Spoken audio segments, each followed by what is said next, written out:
The morning sunlight spilled over the small rural town of Meadowbrook, casting long shadows across the dew-kissed fields.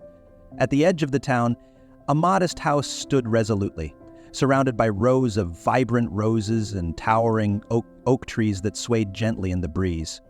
This was the home of Ethan Grayson, a 92-year-old World War II veteran known as a living legend in the community.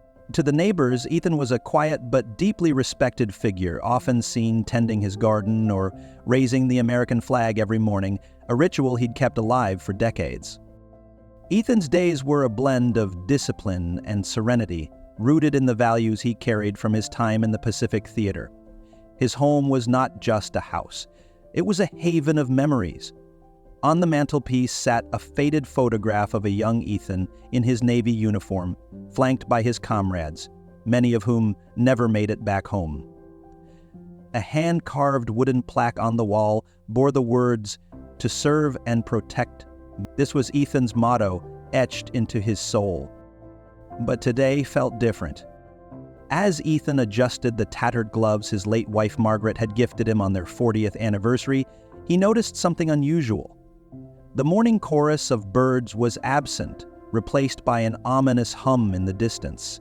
Dismissing it as an overactive imagination, Ethan continued his morning routine. He slowly walked down his gravel path, his cane tapping rhythmically against the stones, and raised the flag with the reverence of a soldier honoring fallen comrades. "Good morning, Mr. Grayson," called out Lila, the little girl from next door, her voice cheerful as she rode past on her bicycle. "Good morning, Lila," Ethan replied with a smile, though his gaze lingered toward the forested edge of town. A faint roar, like distant thunder, echoed again.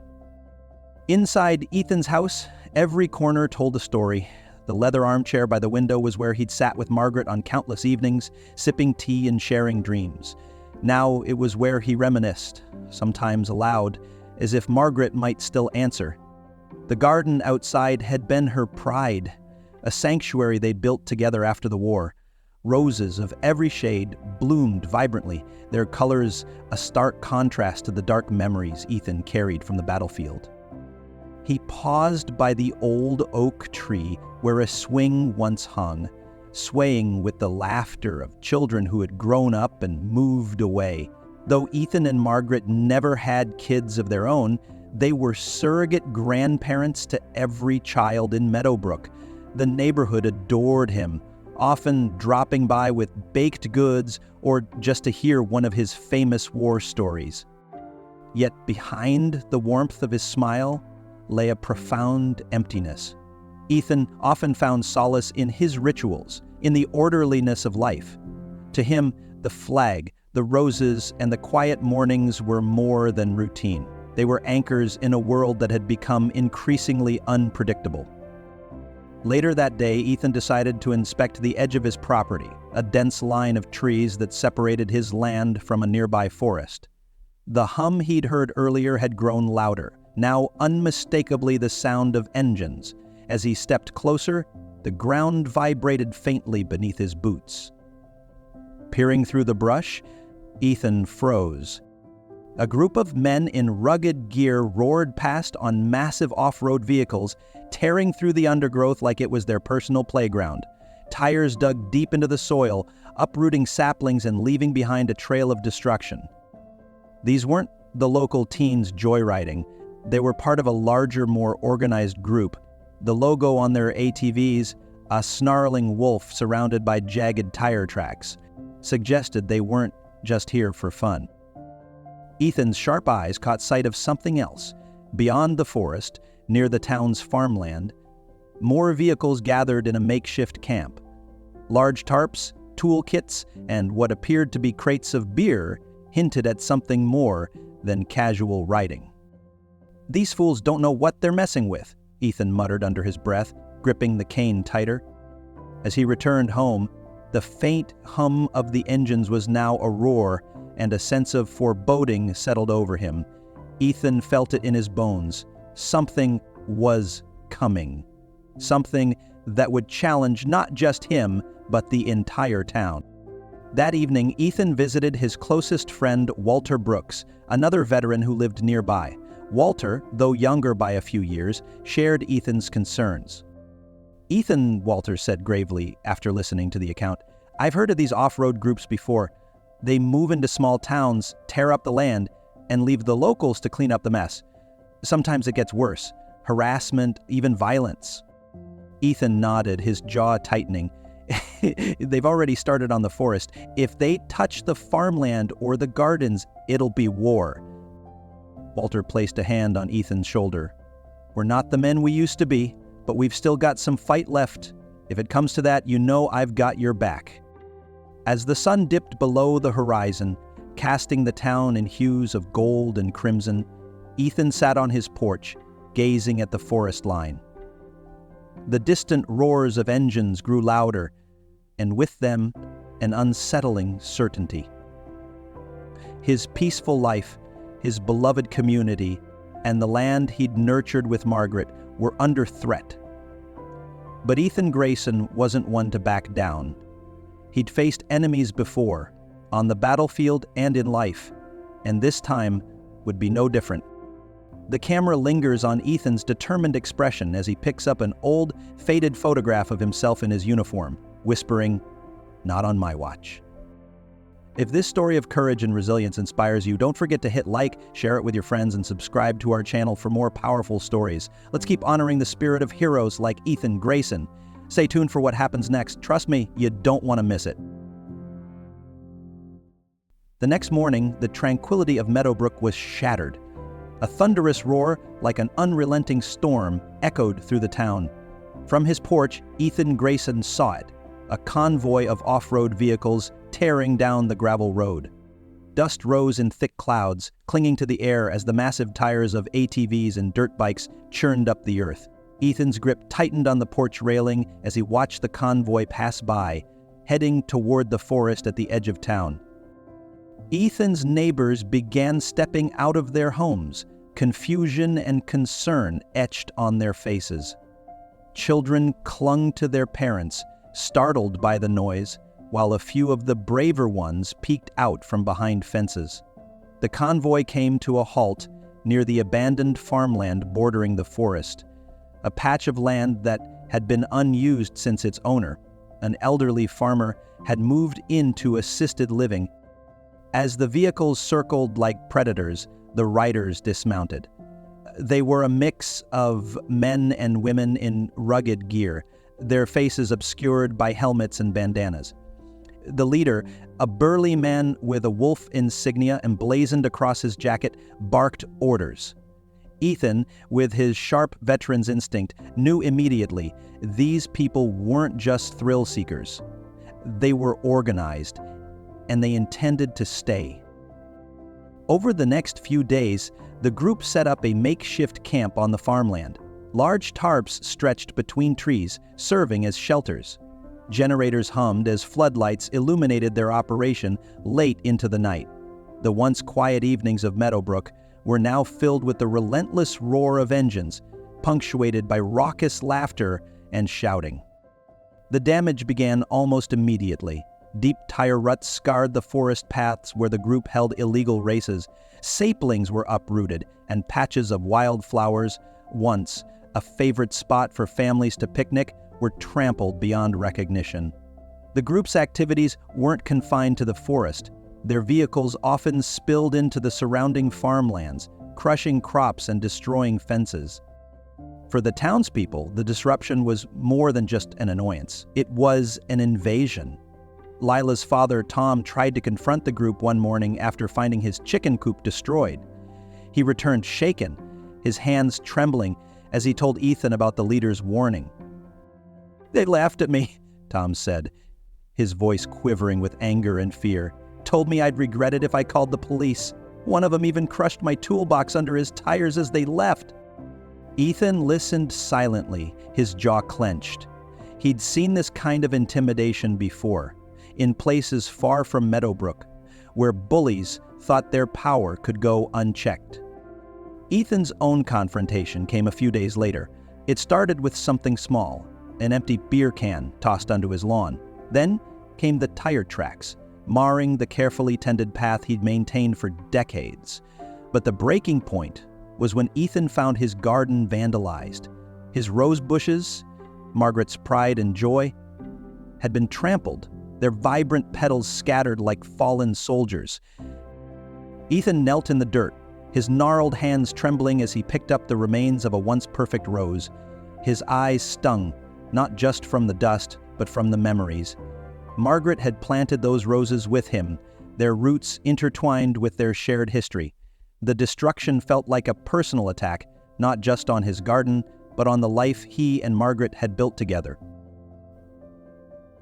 As Ethan stood, a rumble approached. 3 ATVs roared into his driveway, the riders laughing as they circled like vultures. The leader dismounted, a smirk on his face. "Nice setup you got here, old man," he sneered, kicking at the edge of the garden. "Shame it's in our way." Ethan straightened, his back aching but his resolve unshaken. "This isn't your land," he said evenly. "You have no right to be here." The leader laughed, a cruel sound that echoed across the quiet neighborhood. "What are you going to do about it? Call the cops? Good luck with that. We don't scare easy." As the group revved their engines and sped off, tearing up more of Ethan's lawn, he watched them go, his fists clenched at his sides. He wasn't scared, but he was angry. Ethan wasn't the only one targeted. Over the next week, the off-road group escalated their intimidation tactics. Families stopped letting their children play outside. The local grocer closed early after the riders stormed in, demanding free snacks and leaving a trail of destruction. Even the town's small police department seemed overwhelmed, their sporadic visits doing little to deter the group. At a hastily organized town meeting, emotions ran high. Tom spoke first, his voice filled with frustration. "We can't just let them take over. This is our home and they're destroying it."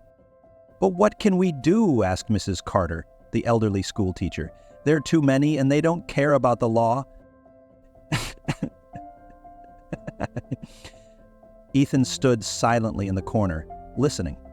The fear in his neighbors' voices was palpable, and it stirred something deep within him.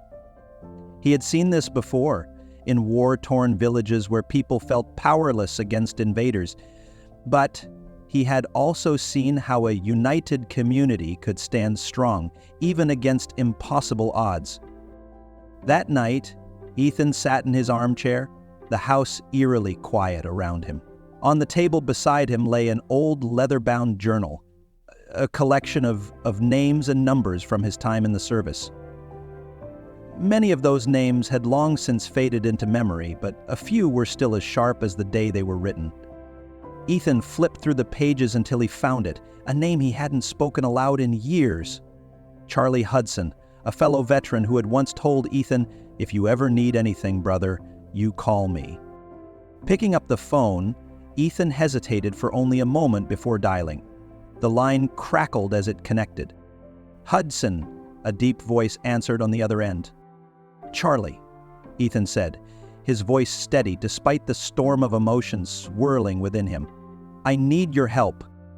The silence that followed was brief but heavy. "Where do you need me?" Charlie finally asked. "Meadowbrook," Ethan replied, "and bring the others."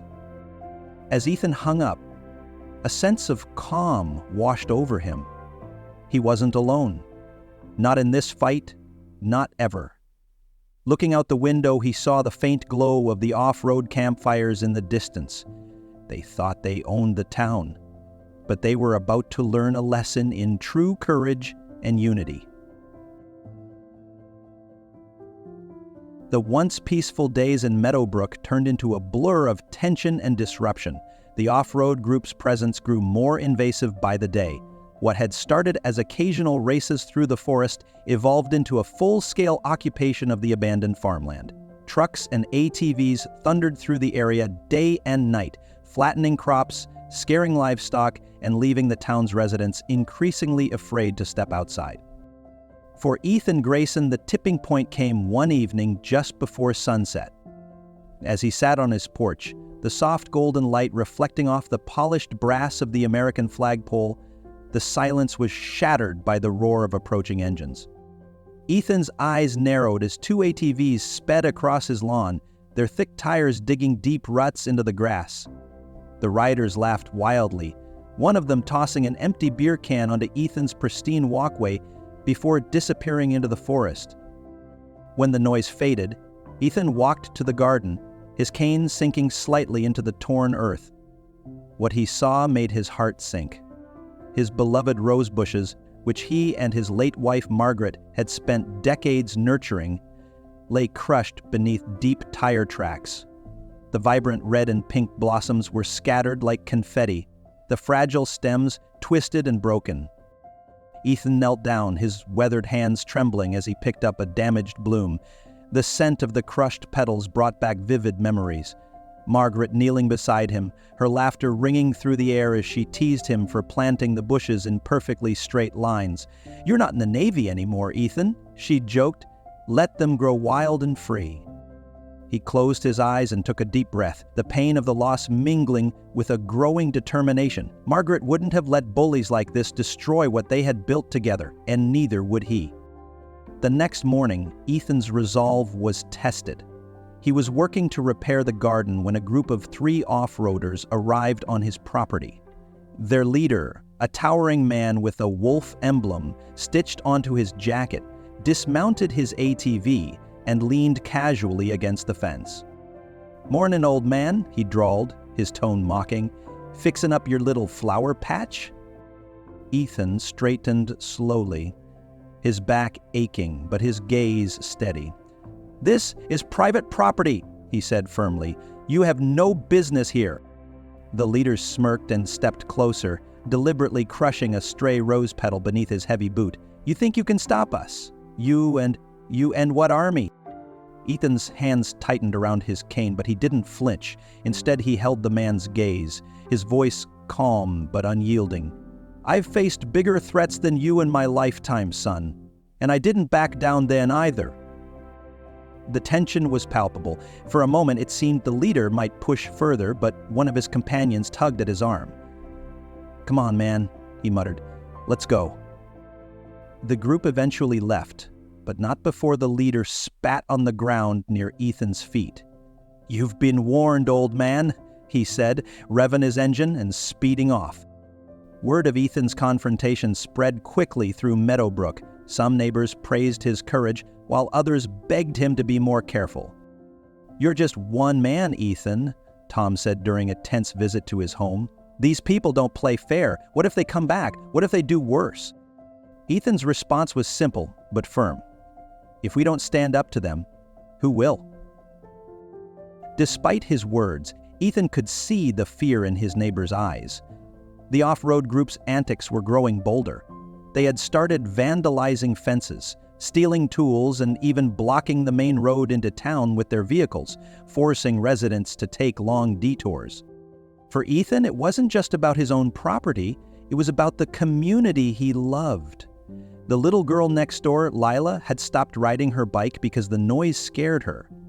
Her father, Tom, had lost an entire section of crops to the group's reckless driving, and Ethan himself could no longer enjoy the quiet evenings on his porch without the constant roar of engines in the distance. The breaking point came one night when Ethan woke to the sound of shattering glass. Grabbing his cane, he hurried to the window and saw flames licking at the edge of his garden. A group of off-roaders had set fire to a pile of dried leaves near his roses, the smoke curling into the night sky. Ethan's heart pounded as he grabbed a hose and rushed outside, dousing the flames before they could spread. As he stood in the damp, smoky remains of his garden, Ethan realized that this wasn't just about intimidation anymore. It was about destruction. The off-road group was trying to scare him into submission. But instead of fear, Ethan felt something else rise within him, anger, tempered by a deep sense of duty. The next morning, Ethan made his way to the community center, where a small group of neighbors had gathered to discuss the situation. The mood was grim, but Ethan's presence brought a sense of quiet strength. They think they can take what they want because they have the numbers and the machines, Ethan said, his voice steady but filled with emotion. But we have something they don't, a reason to fight. This is our home, our land, and I'll be damned if I let them destroy it. After the meeting, Ethan returned home and pulled out his old address book. Flipping through the yellowed pages, he found a name that made him pause. Captain Samuel Sam Briggs, a fellow veteran who had served with him during the war. Sam had gone on to lead a group of veterans who specialized in community outreach and protection. Ethan picked up the phone and dialed. The line rang twice before a familiar voice answered. Sam, Ethan said, his voice filled with a mix of relief and determination. It's Ethan Grayson. I need your help. Ethan? Sam's voice brightened with recognition. What's going on? Ethan quickly explained the situation, detailing the off-road group's actions and the impact they were having on the community. There was a long pause on the other end of the line before Sam spoke again. We'll be there, he said simply, and we'll bring the team. As Ethan hung up, he felt a sense of hope for the first time in weeks. Reinforcements were coming, not just any reinforcements, but men and women who understood what it meant to protect something worth fighting for. That evening, as the sun set over Meadowbrook, Ethan stood by his flagpole, watching the colors of the sky shift from orange to deep purple. The roar of the off-road vehicles continued in the distance, but this time, Ethan didn't feel alone. He knew that soon the tide would turn. The camera lingers on Ethan's determined expression as he raises the flag once more, its stars and stripes glowing in the fading light. Behind him, the faint sound of distant engines grows louder. Not the disruptive roar of the off-roaders, but the steady, purposeful hum of vehicles driven by people who knew the true meaning of service and sacrifice. Ethan's battle was far from over, but the fight for Meadowbrook had only just begun. Ethan Grayson stood at the edge of his property, his old Navy jacket draped over his shoulders. The morning sun cut through the mist that lingered over the fields, casting long shadows across the torn earth of his once beautiful garden. Behind him, the stars and stripes fluttered proudly on the newly repaired flagpole, a symbol of resilience in the face of chaos. But Ethan's thoughts weren't on the flag or the garden. They were on the reinforcements he'd called, his brothers and sisters in arms, who'd shared trenches, battlefields, and the scars of war, were now rallying to help him protect something equally precious. Home. It started quietly. A rusted old Jeep pulled into Ethan's driveway later that afternoon, its tires crunching over gravel. Behind the wheel was Sam Briggs, Ethan's wartime companion. His weathered face broke into a grin as he climbed out, his broad shoulders still carrying the strength of the Marine Corps despite his years. "Ethan," Sam greeted, extending a hand. "It's been too long." "Not long enough, considering the circumstances," Ethan replied, shaking his hand firmly. Sam wasn't alone. Over the next few hours, vehicles of all kinds began arriving. Old trucks, motorcycles, and even a few vintage military jeeps. Each one carried a veteran who had answered the call. Men and women of all ages, some with prosthetic limbs, others wearing patches from their units, filled Ethan's yard. Their presence was a powerful reminder that the bonds, forged in service, never truly faded. One of the newcomers, a wiry woman named Angela Ironheart Rains, stepped forward. Her sharp eyes scanned the property as if assessing a battlefield. She was a Gulf War veteran with a reputation for strategic thinking. "This is where we make our stand?" she asked, a hint of a smile tugging at her lips. Ethan nodded. "It's not Normandy, but it's ours." As night fell, the veterans gathered in Ethan's living room, the hum of quiet conversation filling the space. A large map of Meadowbrook was spread across the coffee table, with markers indicating the off-roaders' camp, their frequent routes, and areas of destruction. Angela and Sam took the lead, their voices calm and authoritative as they outlined the plan. "We're not here to start a war," Sam said, his voice steady, "but we're not going to let them run wild either. This is about protecting the community, not provoking them." Angela added, "We'll use strategy, not brute force. Show them what real discipline looks like." The plan was simple but effective. They would block off access points to the forest and farmland, ensuring the off-roaders couldn't expand their activities further. A few veterans would confront the group directly, delivering a clear message. The people of Meadowbrook wouldn't be intimidated any longer. But it wasn't just about defense. Angela had a few surprises in mind, calculated risks designed to disrupt the group's operations without crossing any lines. Word of the veterans' arrival spread quickly through Meadowbrook, and the town rallied behind them. Neighbors brought food and supplies, while others offered tools and resources. Lila and her father, Tom, arrived with a basket of fresh vegetables, their gratitude evident in their expressions.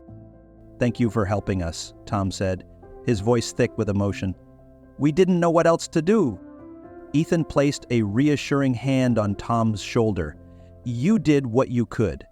Now let us handle the rest." One particularly touching moment came when Mrs. Carter, the elderly schoolteacher, arrived with a group of children from the town.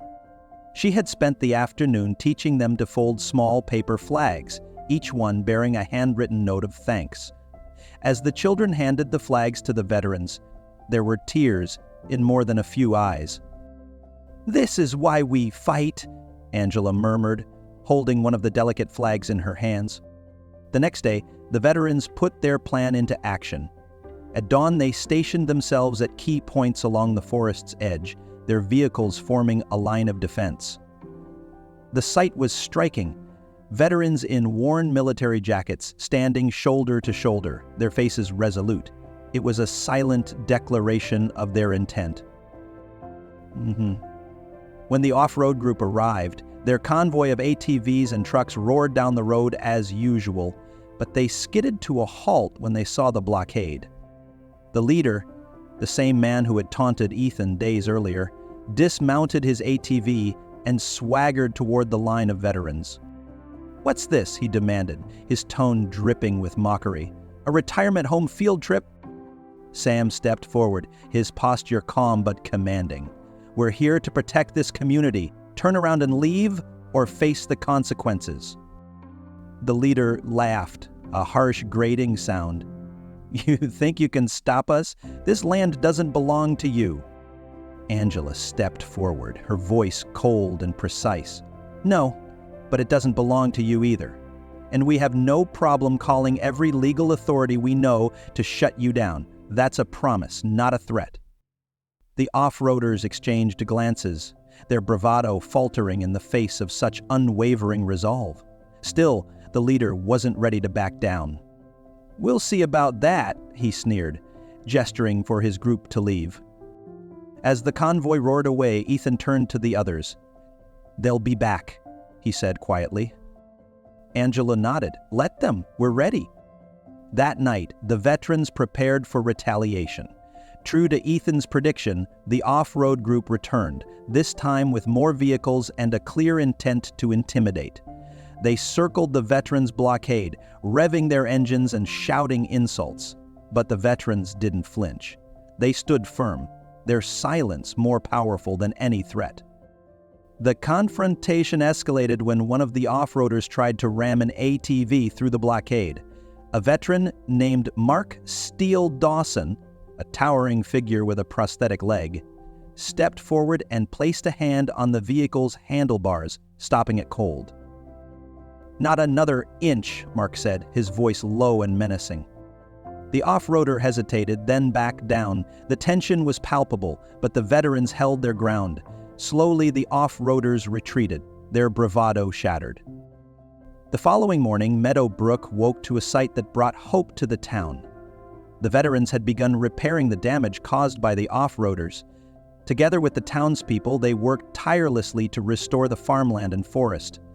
The sight of young children planting trees alongside seasoned veterans was a poignant reminder of what could be achieved through unity.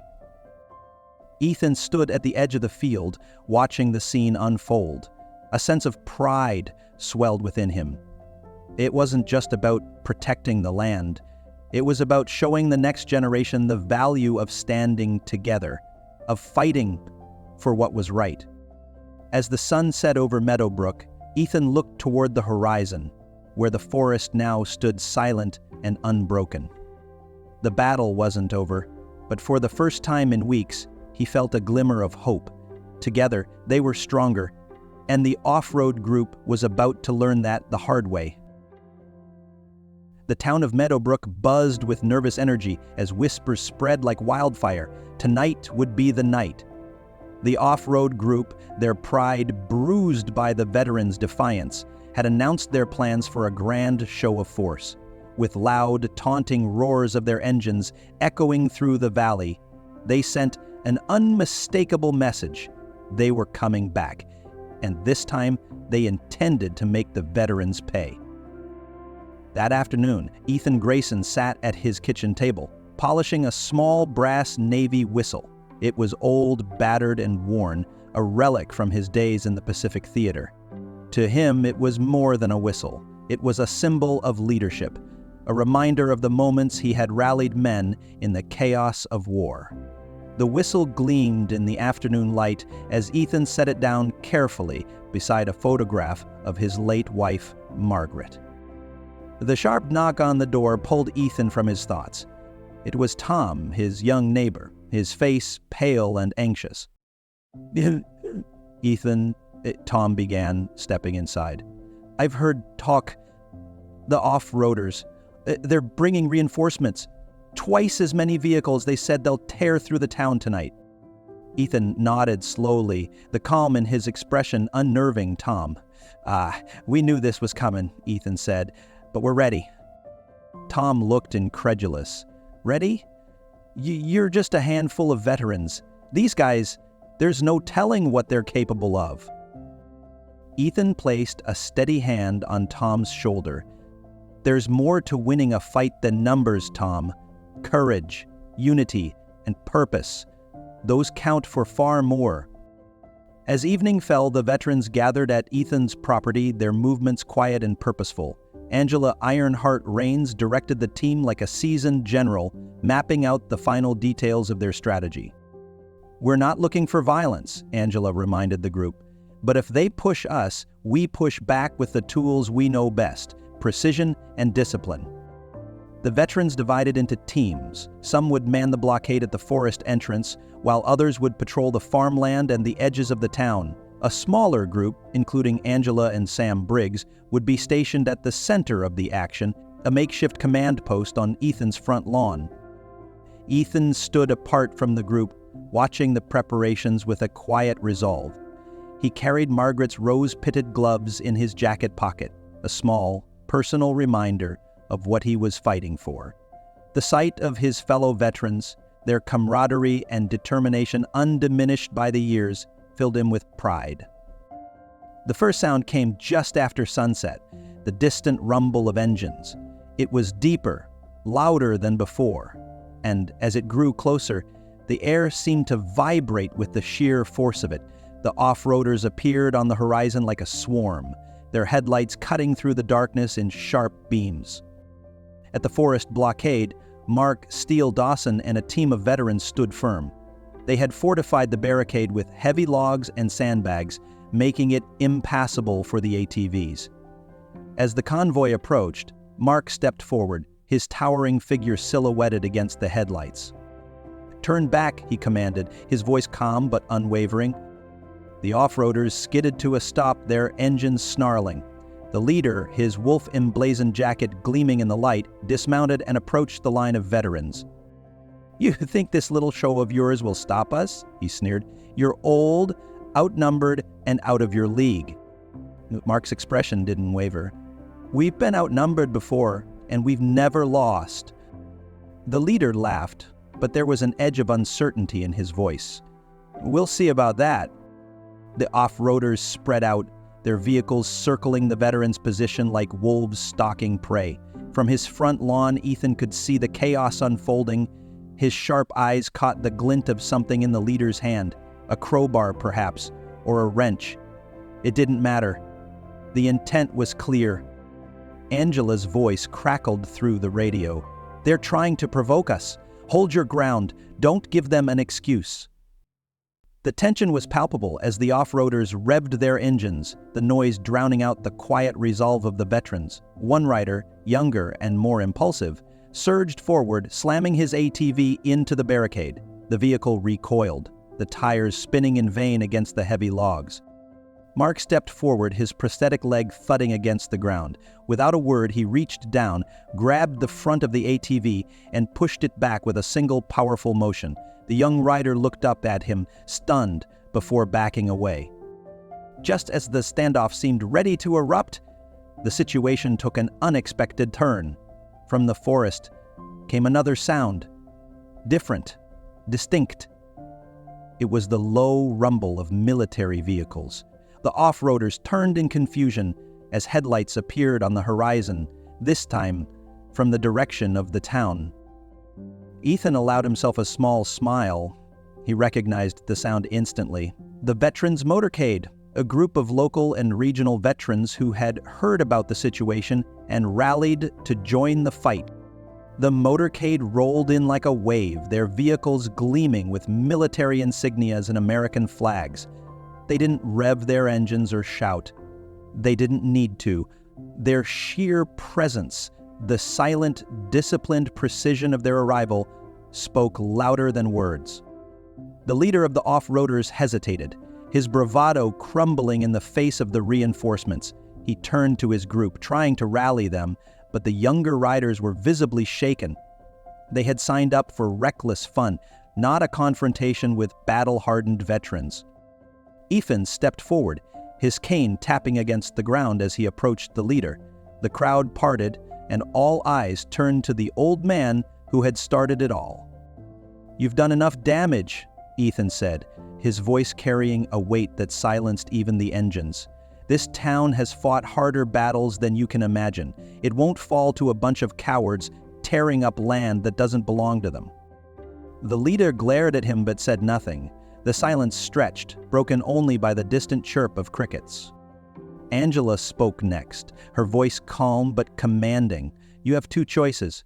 Pack up and leave, or stay and face the consequences, not just from us, but from every legal authority we can call on. Believe me, we have friends in every department that matters." The leader looked around, realizing the tide had turned. Slowly, he nodded. "Fine, we're leaving. But don't think this is over." Angela's eyes narrowed. "It is if you're smart." One by one, the off-roaders mounted their vehicles and left, their engines roaring into the distance. The veterans didn't cheer or celebrate. They simply stood in quiet solidarity, watching until the last taillight disappeared over the horizon. The next morning, Ethan walked through his garden, inspecting the damage. Though the scars on the land were deep, the spirit of the town was unbroken. Neighbors joined the veterans to begin the cleanup, their collective effort a testament to the strength of unity. Ethan paused by the rose bushes, kneeling to replant one of the stems that had been torn from the ground. As he worked, a small hand reached down beside him. Leela, her face bright with determination. "Can I help Grandpa Ethan?" she asked. Ethan smiled, his heart swelling with gratitude. "Of course, sweetheart. Let's fix this together." And so, under the morning sun, the people of Meadowbrook began to rebuild. Not just their land, but the bonds that made their town unshakable. The fight had been hard, but it had proven one thing beyond doubt. Courage and unity could withstand even the darkest storms. The night after the off-road group departed, the town of Meadowbrook exhaled a collective sigh of relief. For weeks, the roar of engines and the threat of destruction had hung over the community like a storm cloud. Now, silence reigned, peaceful and heavy, as if the land itself was catching its breath. Ethan Grayson sat on his porch, the stars and stripes swaying gently above him in the night breeze. His face was calm, but his mind churned with memories of the confrontation. Victory, though necessary, had come at a cost. His garden still bore the scars of the invasion, and many of his neighbors were shaken by the events. Yet amidst the quiet, Ethan felt a sense of pride. Not for himself, but for the resilience of his community and the unwavering strength of his fellow veterans. While the townspeople began to rebuild, the leader of the off-road group, Nick Wolf Carrick, sat in a dimly lit warehouse on the outskirts of town. The remnants of his crew surrounded him, their bravado extinguished after the encounter with the veterans. Wolf's pride was wounded, and his temper flared as he replayed the events in his mind. How could they have been overpowered by a group of retirees? His hands clenched into fists as he paced the room, the sound of his boots echoing against the concrete walls. "We can't let them win," one of his men muttered, breaking the tense silence. Wolf stopped and turned, his eyes narrowing. "They haven't won. Not yet." But even as he said the words, doubt crept in. The veterans had exposed the group's weaknesses, not just their lack of discipline, but their inability to stand against a united community. Wolf's gang wasn't prepared for another confrontation, and deep down, he knew it. The real battle, he realized, wasn't one he could fight with engines and bravado. Back in Meadowbrook, the morning sun brought the first glimmers of hope.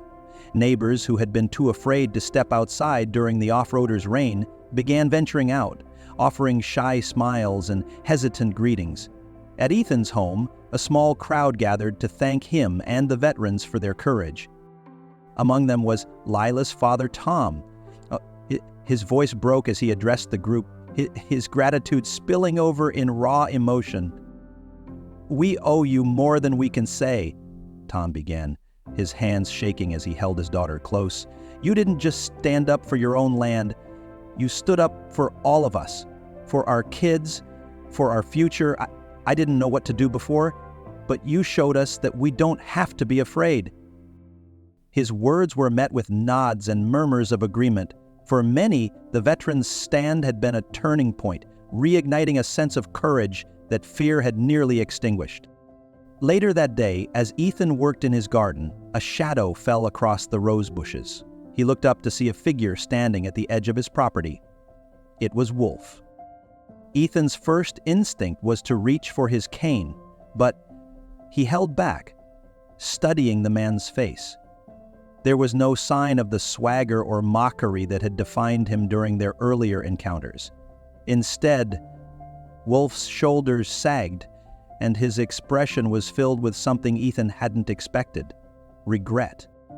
"Mr. Grayson," Wolf began, his voice rough but steady, "I came to apologize." Ethan straightened, his gaze sharp but not unkind. "Apologize? For what? Destroying my garden? Scaring my neighbors? Or thinking you could bully a town into submission?" Wolf flinched but didn't look away. For all of it, he admitted. "I thought we were just having fun, tearing up dirt, pushing boundaries, but I didn't see what we were really doing. Not until that night." Ethan's silence was heavy, and Wolf rushed to fill it. "I've never met people like you before. You and your friends. You don't just stand up for yourselves, you stand up for everyone. I want to make it right." Ethan regarded him for a long moment, then nodded toward the broken rose bushes. "If you're serious about making it right, start here and bring your friends." The next day, something extraordinary happened. Wolf and several members of his crew returned, this time not with ATVs, but with shovels, rakes, and wheelbarrows. Under Ethan's watchful eye, they began repairing the damage they had caused. For hours, they worked in silence, their heads bowed as they replanted roses, repaired fences, and cleared debris. The sight of the former adversaries working side by side with the townspeople was almost surreal. Lila watched from her front yard, her wide eyes filled with wonder. "Hey, helping now?" she asked to Ethan. Ethan nodded, a small smile playing at the corners of his mouth. "Sometimes people just need a chance to change." As the work progressed, the veterans joined in, their camaraderie infusing the labor with a sense of purpose. By evening, the garden was nearly restored, and the farmland showed signs of renewal. That evening, as the town gathered for a community potluck to celebrate the day's progress, Wolf approached Ethan again. This time, he held something in his hands, a small wooden box. "I found this," Wolf said, his voice hesitant, "when we were tearing up the forest. I think it belonged to you." Ethan opened the box to find a medal inside, a Navy cross, tarnished but still gleaming faintly in the firelight. His breath caught as he stared at the medal, his mind flashing back to the day it had been awarded. It had been missing for years, lost in the chaos of moving and rebuilding after Margaret's passing. "I thought it was gone," Ethan whispered, his voice thick with emotion. Wolf shifted awkwardly. I'm sorry for everything, Mr. Grayson. I don't expect you to forgive me, but I wanted you to have this back." Ethan looked up, his eyes meeting Wolf's. For the first time, he saw not an adversary, but a young man searching for redemption. He reached out and clasped Wolf's shoulder. "Forgiveness isn't mine to give," Ethan said softly. "But change, that's something you can choose." Over the next few weeks, Meadowbrook transformed. The off-roaders disbanded their camp and left, while Wolf and a few others stayed behind, determined to make amends. Under Angela's guidance, they helped the veterans and the townspeople turn the abandoned farmland into a community garden, complete with walking paths and picnic tables. The centerpiece of the garden was a small memorial, a stone engraved with the words, "To those who serve and protect, in war and in peace." Beneath it, a row of newly planted roses bloomed, their vibrant colors a symbol of renewal and hope. For Ethan, the garden was more than just a project. It was a legacy. As he watched Lila and her friends play near the roses, he felt a deep sense of peace. Margaret would have loved this, he thought. She always believed in second chances. The story of Meadowbrook didn't end with the defeat of the off-roaders. It became something greater, a testament to the power of courage, unity, and redemption. And at the heart of it all was Ethan Grayson, the quiet veteran whose strength had reminded an entire town and even his enemies of what it meant to stand together. As the sun set over the town, Ethan sat on his porch, his Navy cross resting on the table beside him. The flag above him fluttered gently in the breeze, and for the first time in weeks, the air was filled not with the roar of engines, but with the sound of laughter and hope. The weeks following the showdown were filled with an energy Meadowbrook hadn't seen in years. The community, once burdened by fear, now buzzed with hope and renewal. The scars left by the off-roaders began to fade, not just from the land, but also from the hearts of the townspeople. Yet, for Ethan Grayson and the veterans, the journey wasn't over. The fight had united the town, but healing was still a delicate process.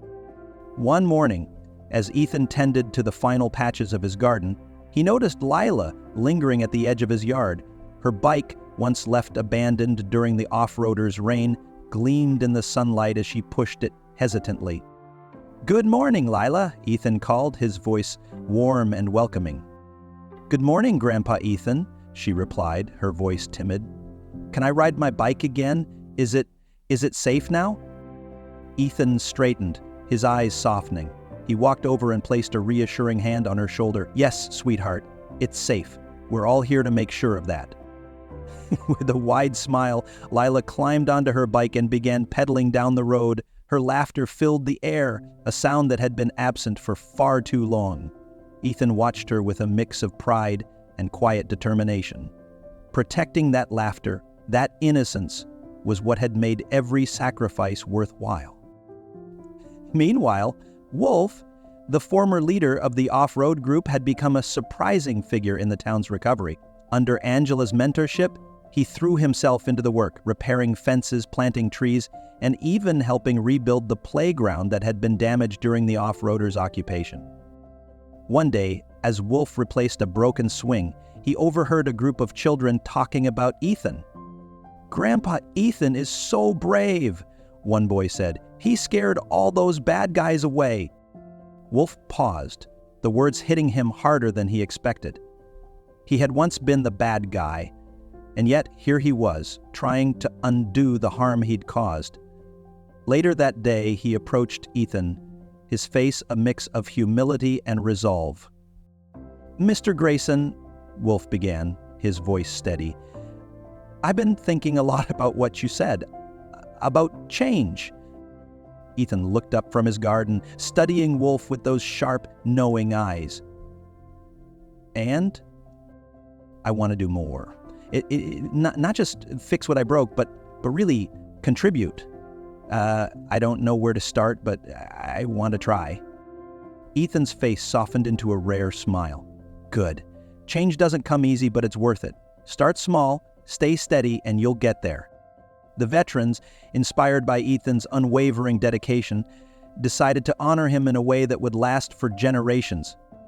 Angela spearheaded the project, enlisting both townspeople and veterans to create a new flagpole in the center of Meadowbrook. This wasn't just any flagpole. It was designed as a permanent monument, surrounded by plaques bearing the names of every veteran in the community and a simple but powerful inscription: "For courage and unity." The dedication ceremony was set for the first clear Saturday morning. As the day approached, the town worked together to prepare. Wolf and his remaining crew planted a ring of roses around the monument, a nod to Ethan's cherished garden. Lila and her friends painted signs and decorations, while Angela coordinated a small parade featuring the veterans' motorcade. The morning of the ceremony was perfect. Blue skies, warm sunlight, and a gentle breeze. The entire town gathered in the square, their faces filled with anticipation. At the center stood the new monument, its flagpole gleaming, the roses surrounding it in full bloom. Ethan, wearing his navy jacket and holding Margaret's gloves in his hands, was escorted to the front by Lila and Tom. As the crowd parted to make way for him, a hush fell over the square. Angela stepped forward to speak. "Today we honor more than just one man. We honor a legacy of courage, resilience, and the power of community. Ethan Grayson didn't just fight for his home. He inspired all of us to stand together, to protect what matters, and to believe in the strength of unity."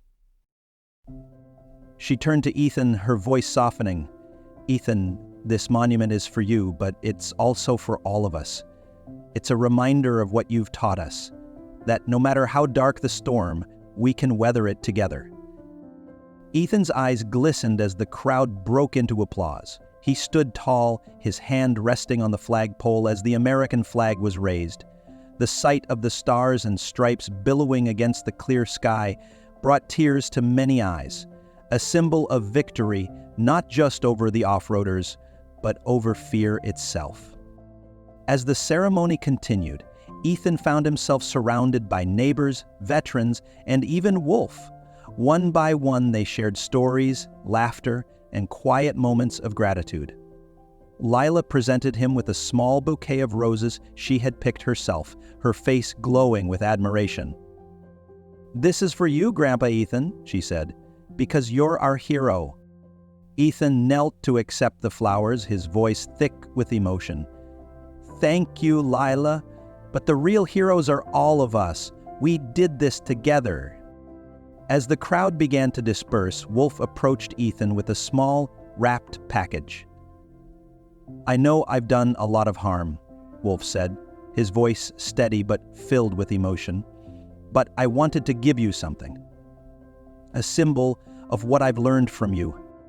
Ethan unwrapped the package to find a handcrafted wooden carving of a rose, its petals detailed with intricate precision.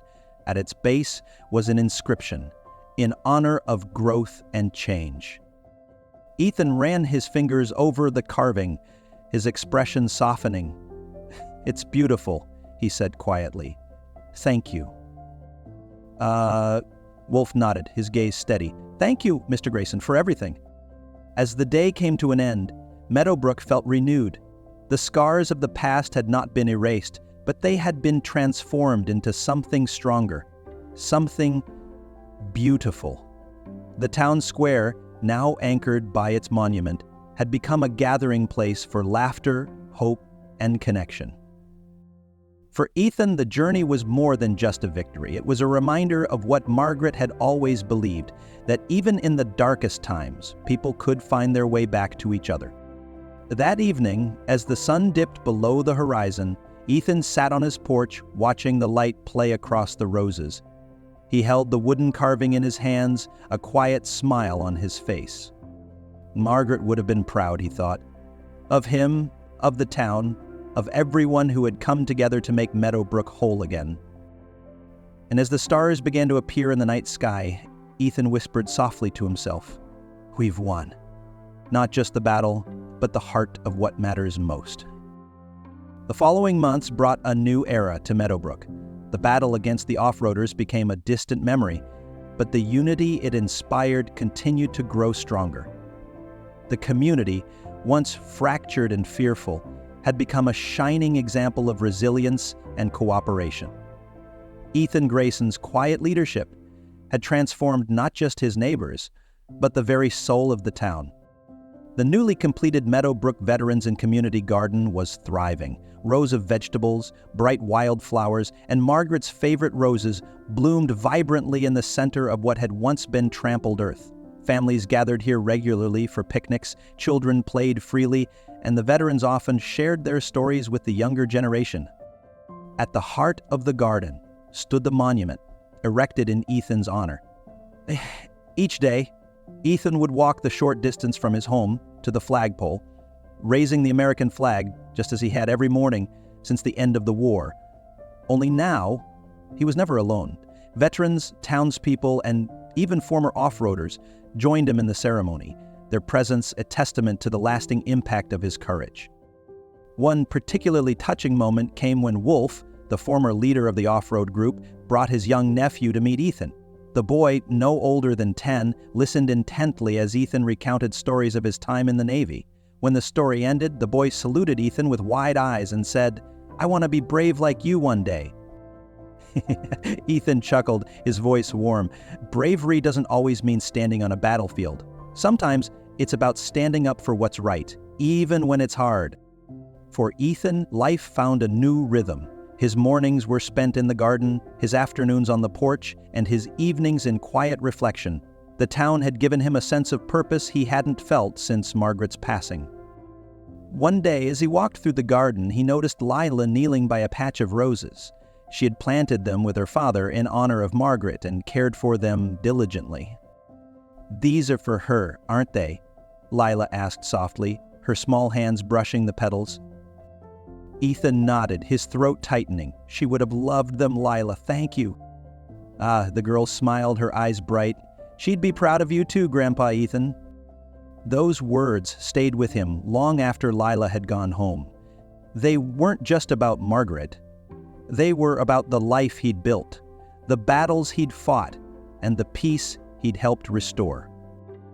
As a symbol of the town's rebirth, Meadowbrook decided to host an annual Festival of Unity. The first festival drew visitors from nearby towns, eager to see the transformation that had been widely reported in local news. The event featured live music, food stalls, and a small parade led by the veterans. Ethan was the guest of honor, riding at the front of the parade in a vintage military jeep alongside Angela and Sam. The townspeople lined the streets, cheering and waving flags. Wolf, now a regular member of the community, manned a booth raising funds for a new children's playground, his face alight with genuine joy as he interacted with the crowd. As the parade reached the community garden, Ethan stood to address the crowd. His voice carried over the sea of faces, filled with gratitude and quiet determination.